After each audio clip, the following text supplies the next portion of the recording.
every perfect gift is from above, coming down from the Father of lights, with whom there is no variation or shifting shadow. God gives us things, and the things in our lives can be endowed with such meaning they can captivate us, entice us, fulfill our dreams, or lead us astray. For instance, I have this thing, which I keep in my pocket, my iPhone, and I wouldn't be too ashamed to call it one of the best friends I've ever known. The thing is an infinite source of wisdom. It answers my questions. It's my Bible. It solves my problems. It takes me to baseball games. It even helps me connect with my real friends and family, one of whom is here, my brother Danny. This thing is an extension of myself, and I don't know how I ever got along without it. I forgot lots of things.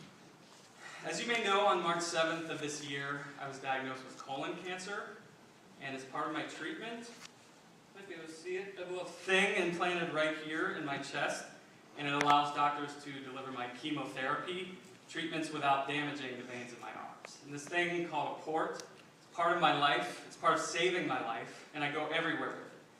I work with it, I play softball with it, I sleep with it, and I care for my kids with it. I hate this thing, but I love that this thing gives me life. I also have a thing in my hands, my guitar, a thing that's been my constant companion for almost 20 years. I've cried on it, bled on it. It's traveled with me everywhere I've gone. It has liberated me from myself on countless occasions. With it, perhaps more than with anything else, I've experienced God. It was quite literally a gift from God. One day, a man went to a store and he bought it for me.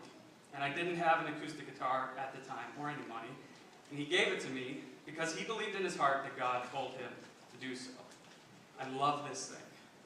I was recently asked by Phil if he could borrow it to lead Mosaic, and I said no.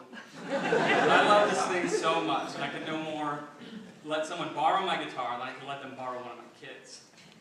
So, speaking of kids, with the gifts we receive from God, it seems almost everything resolves back to what the Jews refer to as the Akedah, the story of the binding of Isaac. Abraham wanted a son, and I think it's okay, I think it's honest to say that sometimes even the people in our lives, even our children, are to us things. They can become objects onto which we project our hopes and dreams, sometimes our fears, regardless of who they actually are in themselves.